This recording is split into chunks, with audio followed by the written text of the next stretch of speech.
রাসূলুল্লাহ প্রেমিকেরা হযরতে ইয়াহইয়া ইবনে মুআদ রাদিয়াল্লাহু তাআলা আনহু তিনি আল্লাহ পাক রব্বুল আলামিনের কাছে আরো দোয়া করতেন, আল্লাহ পাক আপনার জান্নাতটা আপনার প্রিয় বান্দা বান্দীদের জন্য সৃষ্টি করেছেন। আল্লাহ পাক আপনার জান্নাতের আশা থেকে কাফির বেঈমান বেদিনদেরকে দূর করে দিয়েছে। ও রব্বি আল্লাহ পাক আপনি যে ফেরেশতাদেরকে সৃষ্টি করেছেন তাদের তো জান্নাতের কোনো প্রয়োজন হবে না। আল্লাহ পাক আপনি তো সর্বদা সর্বসময় জান্নাত থেকে অমুখাপেক্ষী। ও রব্বি আল্লাহ পাক আপনি যদি আমাদেরকে জান্নাতের ভিতরে না দেন আল্লাহ পাক আপনার জান্নাত তাহলে দুনিয়ার বুকে কোন জিনিসের জন্য সৃষ্টি করেছে?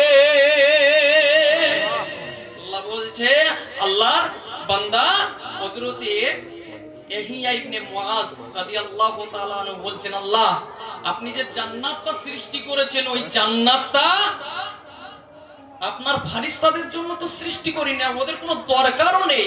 আল্লাহ আপনি যে জান্নাত সৃষ্টি করেছে সেটা তো আপনার মুমিন ঈমানদার বান্দার জন্য সৃষ্টি করেছেন। আল্লাহ সেখান থেকে তো কাফেরদের থেকে আপনি হতাশা করে দিয়েছেন, দূরে ঠেলে দিয়েছেন।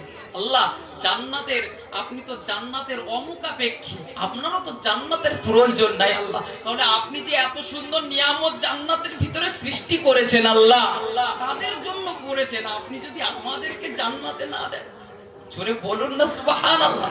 কেমন আশা বান্দার, এমন আশা করাই তো দরকার, আল্লাহর রহমতের আশা এমন করাটাই তো দরকার নাই। কিন্তু আমরা করি নাকি? করি বা করি না?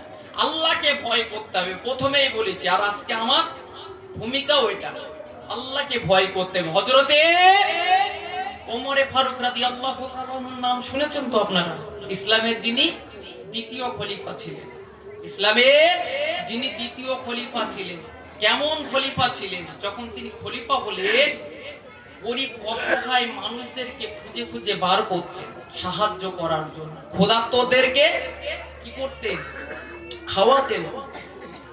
সেই হযরতে উমর ফারুক রাদিয়াল্লাহু তাআলা আল্লাহকে কেমন ভয় করে দেখুন।